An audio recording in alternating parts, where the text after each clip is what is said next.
Hello everyone, welcome to Khadayat Education. बच्चों, previous की video में हमने सेकंड टर्म के सभी इम्पोर्टेंट चैप्टरों को कंप्लीट किया हुआ है, जैसे चैप्टर एक्सप्लेन, पार्ट के क्वेश्चन आंसर और बार बार बोर्ड एग्जाम में पूछे जाने वाले most important extra question answer. इन सभी के अतिरिक्त आपके सेल्फ टेस्ट के लिए टॉप एमसीक्यू भी कराए हुए हैं। आप लोगों ने वीडियो नहीं देखी है तो ज़रूर देख लीजिए। डिस्क्रिप्शन बॉक्स में प्लेलिस्ट की लिंक दी हुई है। आज की वीडियो में हम पढ़ेंगे मानवीय करुणा की दिव्य चमक कहानी पर आधारित most important extra question answer. बच्चों, ये सभी क्वेश्चन आंसर हर साल बोर्ड एग्जाम में रिपीट होते हैं, इसलिए इन सभी को अच्छे से याद कर लीजिए। तो आइए शुरू करते हैं। Most important question answer. प्रश्न 1, लेखक ने फादर कामिल बुल्के की याद को यज्ञ की पवित्र अग्नि क्यों कहा है? बच्चों, प्रश्न को अच्छे से समझ लीजिए। पूछा गया है कि सर्वेश्वर दयाल जी ने फादर बुल्के की याद को यज्ञ की पवित्र अग्नि के समान क्यों बताया है? इसका क्या कारण है? तो आइए देखते हैं उत्तर। जिस प्रकार यज्ञ की अग्नि कल्याणकारी उद्देश्य के लिए प्रज्वलित किए जाने के कारण पवित्र होती है, उसी प्रकार फादर बुल्के भी सदैव जन कल्याण के लिए तत्पर रहते थे। उनके इन्हीं कल्याणकारी कार्यों को देखकर उनकी याद को यज्ञ की पवित्र अग्नि कहा है। बच्चों, अब चलते हैं प्रश्न नंबर 2 की ओर। फादर बुल्के भारतीय संस्कृति के अभिन्न अंग है। किस आधार पर ऐसा कहा गया है? या किस आधार पर मानवीय करुणा की दिव्य चमक पाठ में फादर बुल्के को भारतीय संस्कृति का अभिन्न अंग कहा है? बच्चों, ये दोनों प्रश्न एक ही है। एक ही प्रश्न को घुमाकर 2 बार पूछा गया है। प्रश्न में पूछा गया है कि किस आधार पर फादर बुल्के को भारतीय संस्कृति का अभिन्न अंग कहा गया है। उन्होंने भारतीय संस्कृति और सभ्यता के लिए ऐसे कौन से महान कार्य किए थे जिसे देखकर उन्हें भारतीय संस्कृति का अभिन्न अंग कहा गया? तो आइए देखते हैं उत्तर। फादर की जन्मभूमि बेल्जियम थी, लेकिन कर्मभूमि भारत ही रही। वे 47 वर्षों तक भारत में ही रहे। भारत उनकी रग रग में बसा था। वह स्वयं को भारतीय कहने में गर्व महसूस करते थे। हिंदी की उन्होंने महती सेवा की, जबकि हिंदी वालों ने हिंदी की उपेक्षा करके उसको सबसे अधिक हानि पहुंचाई है। फादर हिंदी को राष्ट्रभाषा न बनाए जाने को लेकर सदैव चिंतित रहते थे। ये सभी कारण ऐसे हैं जिनके आधार पर कहा जा सकता है कि फादर बुल्के भारतीय संस्कृति के अभिन्न अंग है। बच्चों, अब चलते हैं प्रश्न नंबर 3 की ओर। इतनी ममता, इतना अपनत्व, इस वाक्य द्वारा फादर की कैसी आकृति उभरती है? बच्चों, इस वाक्य को पढ़कर आपके मन मस्तिष्क में फादर की कैसी आकृति अर्थात कैसी इमेज बन रही है, वो आपको लिखना है, वो भी अपने शब्दों में। तो आइए देखते हैं उत्तर। फादर के हृदय में सभी के लिए ममता और अपनत्व कूट कूट कर भरा हुआ था। उन्हें देखकर ऐसा लगता था मानो वह हर किसी को अपने गले लगाने के लिए आतुर है। उनसे थोड़ी देर बात करने पर हृदय प्रसन्न हो जाता था। उनमें अपने प्रत्येक प्रियजन के लिए प्यार उमड़ता था। उनके मन में किसी के लिए कोई विद्वेष नहीं था। बच्चों, अब है प्रश्न नंबर 4। फादर कामिल बुल्के लेखक के साथ इलाहाबाद में किस संस्था से संबंध रहे थे? उस संस्था तथा लेखक के पारिवारिक उत्सव में फादर के योगदान की विवेचना कीजिए। बच्चों, आपको बताना है कि फादर और लेखक का इलाहाबाद की किस संस्था से जुड़ाव था। उस संस्था के साथ ही लेखक के परिवार वालों से फादर किस तरह से मिलते थे, उनके पारिवारिक उत्सव में किस तरह से भागीदारी करते थे। तो आइए देखते हैं उत्तर। फादर कामिल बुल के लेखक के साथ इलाहाबाद में परिमल नामक संस्था से संबंध रहे थे, अर्थात जुड़े हुए थे। परिमल तथा लेखक के साथ फादर के बहुत घनिष्ठ संबंध थे। परिमल में रहते हुए फादर सबके साथ एक पारिवारिक रिश्ते में बंधे हुए थे। फादर लेखक के यहाँ होने वाले उत्सव में भी भागीदारी बनते थे तथा घर के बड़े सदस्य की भूमिका निभाते हुए सबको आशीर्वाद देते थे। अब है बच्चों प्रश्न नंबर 5। फादर बुल्के की जन्मभूमि कहाँ थी और उनके अपनी जन्मभूमि के प्रति क्या भाव थे? अथवा फादर कामिल बुल्के का अपनी जन्मभूमि के प्रति लगाव के बारे में क्या कहना है? बच्चों, ये दोनों प्रश्न भी एक ही है। एक ही प्रश्न को अलग अलग तरीके से पूछा गया है। प्रश्न में पूछा गया है कि फादर बुल्के की जन्मभूमि कहाँ थी और उनका अपनी जन्मभूमि के प्रति क्या भाव था और कितना लगाव था। तो आइए देखते हैं उत्तर। फादर कामिल बुल्के की जन्मभूमि बेल्जियम रेम्स चैपल थी। वहीं उनका जन्म हुआ था। अपनी जन्मभूमि के प्रति उनके मन में बहुत आदर और सम्मान था। वे अक्सर अपनी जन्मभूमि को याद किया करते थे। जब उनसे पूछा जाता कि आपकी जन्मभूमि कैसी है, तो उनका जवाब होता था, बहुत सुंदर है मेरी जन्मभूमि रेम्स चैपल। अब है बच्चों प्रश्न नंबर 6।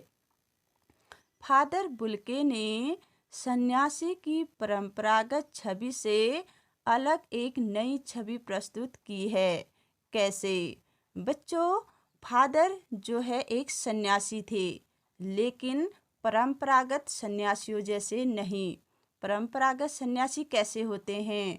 उन्हें समाज से कोई लगाव नहीं होता है, लेकिन फादर का सन्यासी जीवन तो था, लेकिन समाज से भी वो काफ़ी अपनत्व से मिलते थे और ईश्वर की साधना भी करते थे। तो ऐसे ही आपको इस प्रश्न के उत्तर में लिखना है उनके नए रूप के बारे में। तो आइए देखते हैं उत्तर। प्राय सन्यासी सांसारिक मोह माया से दूर रहते हैं, जबकि फादर ने ठीक उसके विपरीत छवि प्रस्तुत की है। परंपरागत सन्यासियों की परिपाटी का निर्वहन न कर वे सबके सुख दुख में शामिल होते थे। एक बार जिससे रिश्ता बना लेते उसे कभी नहीं तोड़ते। सबके प्रति अपनत्व, प्रेम और गहरा लगाव रखते लोगों के घर आना जाना उनका नित्य प्रति का काम था। इस आधार पर कहा जा सकता है कि फादर बुल्के ने सन्यासी की परंपरागत छवि से एक अलग छवि प्रस्तुत की है। अब है बच्चों प्रश्न नंबर 7। लेखक ऐसा क्यों कहता है कि फादर को जहरवाद से नहीं मरना चाहिए था? बच्चों, लेखक कह रहा है कि फादर को जहरवाद जैसी खतरनाक बीमारी से नहीं मरना चाहिए था। ऐसा वह क्यों कहता है? तो आइए देखते हैं उत्तर। लेखक के अनुसार फादर को जहरवाद से इसलिए नहीं मरना चाहिए था क्योंकि वे जब तक जीवित रहे उनके रगों में दूसरों के लिए मिठास भरे अमृत के अतिरिक्त और कुछ नहीं था। प्रभु के प्रति आस्था में ही उनका अस्तित्व था। उनमें हर प्रियजन के लिए ममता व अपनत्व उमड़ता रहता था। तो बच्चों, फादर बहुत परोपकारी थे, लेकिन जब उनकी मृत्यु हुई तो एक खतरनाक फोड़े की वजह से हुई, जो बहुत दुखदाई था। प्रश्न नंबर 8, लेखक ने फादर के प्रभाव को दर्शाने के लिए किन किन उपमानों का प्रयोग किया है? बच्चों, फादर के प्रभाव अर्थात व्यक्तित्व को दर्शाने के लिए लेखक ने कौन कौन से उपमानों का प्रयोग किया है? तो आइए देखते हैं उत्तर। लेखक फादर के व्यक्तित्व को दर्शाने के लिए उदास शांत संगीत सुनने जैसा, करुणा के निर्मल में स्नान करने जैसा, देवदार की पेड़ की छाया के सुख जैसा उपमानों का प्रयोग किया है। अब है बच्चों प्रश्न नंबर 9, फादर कामिल बुल्के कितने समय तक भारत में रहे और कितनी उम्र में हम सभी को छोड़कर विदा हो गए? उन्होंने भारत में कहाँ पर रहकर अपना प्रसिद्ध अंग्रेजी हिंदी शब्दकोश तैयार किया? बच्चों, इस एक प्रश्न में 3 प्रश्न छुपे हुए हैं। हो सकता है कि इन्हें अलग अलग करके एग्जाम में पूछा जाए, हो सकता है एक साथ ही पूछा जाए। तो देखिए, पहले प्रश्न में क्या पूछा है? फादर कामिल बुल्के कितने समय तक भारत में रहे? दूसरे में पूछा है, फादर बुल्के ने कितनी उम्र में हम सभी से विदा ले ली? तीसरे में पूछा है कि फादर बुल्के ने भारत में कहाँ रहकर अपना प्रसिद्ध अंग्रेजी हिंदी शब्दकोश तैयार किया? तो आइए देखते हैं उत्तर। फादर कामिल बुल्के लगभग 47 वर्ष भारत में रहे। तो ये पहले प्रश्न का उत्तर हो गया। अब इसको जोड़ना है हमने और से, और भारत में रहते हुए ही 73 वर्ष की आयु में हम सभी को छोड़कर विदा हो गए। अब तीसरे प्रश्न का उत्तर देना है। उन्होंने सेंट जेवियर्स कॉलेज रांची में रहकर अपना प्रसिद्ध अंग्रेजी हिंदी शब्दकोश तैयार किया था। यहाँ वे हिंदी और संस्कृति के विभागाध्यक्ष पद पर आसीन थे। अब है बच्चों प्रश्न नंबर 10, मानवीय करुणा की दिव्य चमक पाठ में लेखक ने लिखा है, नम आँखों का गिनना स्याही फैलाना है। लेखक ने ऐसा क्यों कहा है? आइए देखते हैं उत्तर। लेखक ने फादर की मृत्यु पर लोगों के दुख का वर्णन करते हुए कहा है कि उनकी मृत्यु पर दुखी होने वाले अर्थात आंसू बहाने वाले लोगों की कमी नहीं थी। उनकी संख्या बहुत ज़्यादा थी, अतः उन नम आँखों को गिनना स्याही फैलाने के बराबर है, अर्थात उन्हें गिनने से कोई परिणाम नहीं निकलना है, क्योंकि वे अनगिनत है। अब है बच्चों प्रश्न नंबर 11, लेखक ने फादर बुल्के को मानवीय करुणा की दिव्य चमक क्यों कहा है? अथवा मानवीय करुणा की दिव्य चमक यह विशेषण फादर की किन विशेषताओं का व्यंजक है? उत्तर, लेखक ने फादर बुल्के को मानवीय करुणा की दिव्य चमक इसलिए कहा है क्योंकि फादर बुल्के ने अपना जीवन सदैव दूसरों की भलाई में लगाया। उनके मन में दूसरों के लिए हमेशा प्यार तथा ममता छलकती रहती थी, जो हर किसी में केवल अपने प्रियजन के लिए होती है। वे सबके साथ एक पारिवारिक रिश्ते में बंध जाते थे। वे कभी क्रोध या आवेश में नहीं आते थे। वे लोगों के सुख दुख में शामिल होकर उनके प्रति सहानुभूति प्रकट करते थे तथा उन्हें सांत्वना भी देते थे। अब है बच्चों प्रश्न नंबर 12, फादर कामिल बुल्के ने हिंदी के विकास में किस प्रकार का योगदान दिया? बच्चों, प्रश्न में पूछा गया है कि फादर कामिल बुल्के ने हिंदी भाषा के विकास में, उसे आगे बढ़ाने में किस प्रकार का योगदान दिया, अर्थात किस प्रकार से सहयोग किया?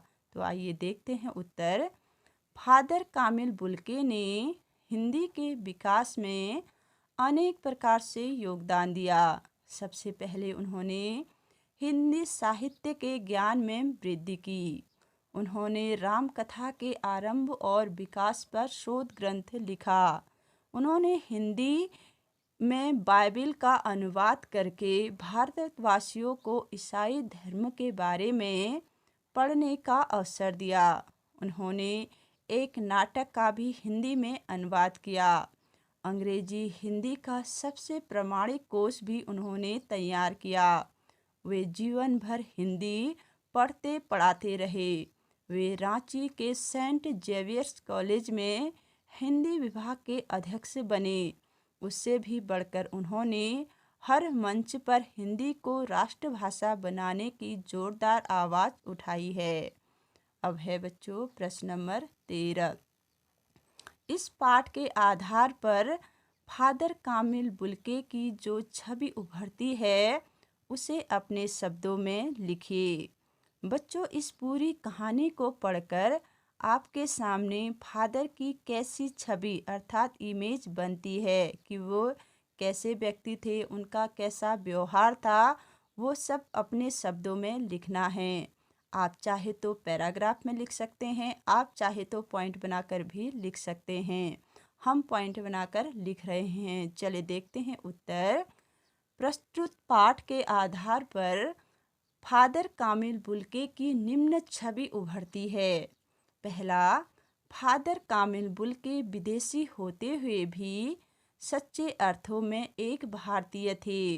वे भारत को ही अपना देश मानते थे। दूसरा है, फादर में सभी के लिए ममता और वात्सल्य भाव कूट कूट कर भरा हुआ था। वे एक बार जिससे रिश्ता जोड़ लेते थे उसे तोड़ते नहीं थे। तीसरा है, फादर को भारतीय भाषा, संस्कृति और साहित्य से बहुत प्रेम था। चौथा है, फादर बुल्के अपने स्नेहजनों के व्यक्तिगत सुख दुख का हमेशा ध्यान रखते थे।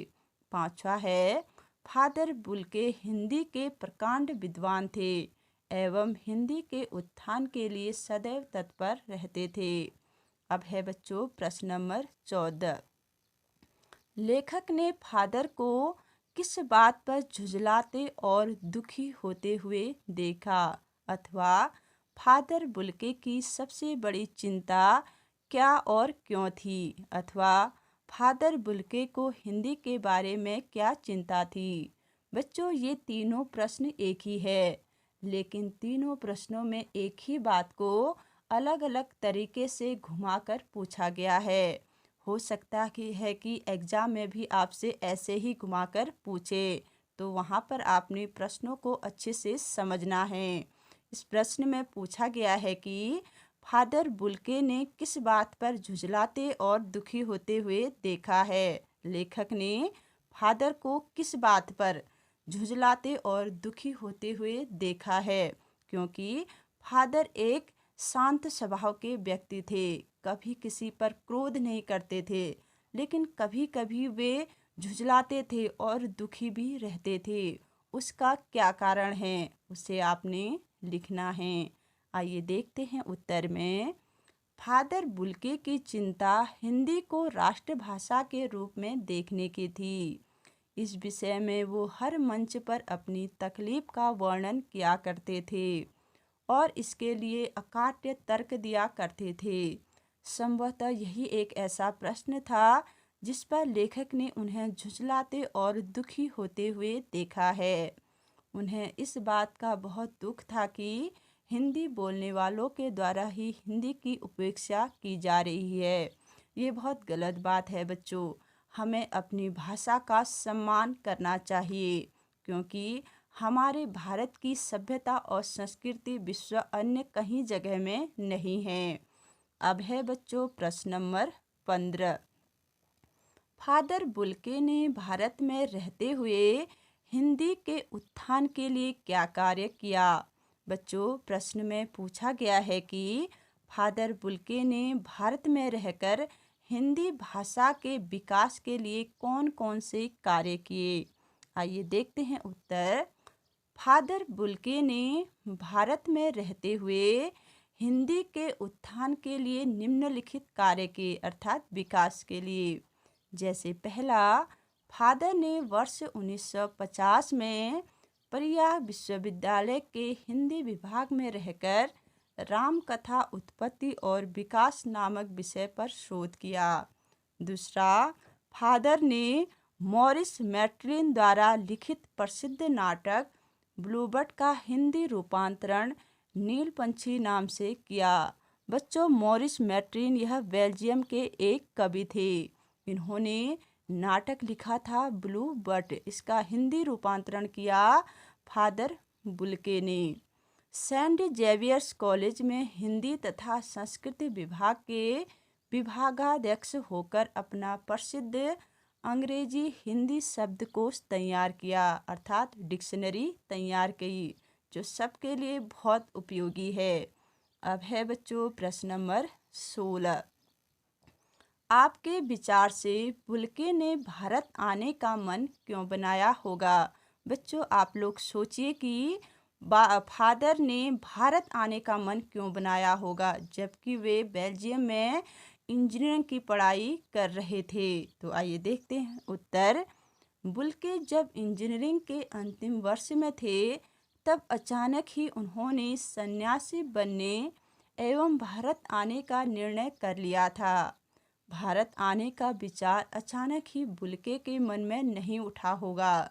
शायद उनके अचेतन मन में भारत भूमि और भारतीय संस्कृति के प्रति पहले से ही प्रेम रहा होगा, जो संन्यास लेने के समय उभर कर सामने आ गया होगा।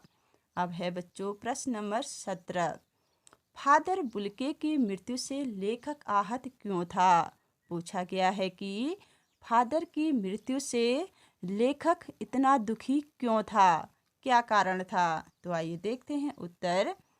लेखक फादर कामिल बुल्के की यातना भरी मृत्यु से आहत था, क्योंकि लेखक फादर कामिल बुल्के को दिव्यात्मा मानता था। फादर की मृत्यु के कारण लेखक के मन में यह भाव उत्पन्न होते थे कि फादर के मन में हर प्रिय व्यक्ति के लिए केवल प्यार और अपनत्व था। उन्होंने अपना सारा जीवन दूसरों के लिए समर्पित किया था। फिर ऐसी पुण्यात्मा की मृत्यु जहरबात नामक यातना भरी बीमारी के कारण ही क्यों हुई? बच्चों, जहरबात एक ऐसी खतरनाक बीमारी है, एक ऐसा खतरनाक फोड़ा है जिसमें असहनीय दर्द होता है। एक जगह से धीरे धीरे पूरे शरीर में फैल जाता है। तो बच्चों, कैसी लगी ये वीडियो? पसंद आए तो लाइक कीजिए, शेयर कीजिए और सब्सक्राइब करना मत भूलिए। साथ ही आपके मन में इस पाठ से संबंधित कोई भी डाउट है तो उसे कमेंट बॉक्स में ज़रूर लिखिए। तो मिलते हैं अगली वीडियो में। Thank you.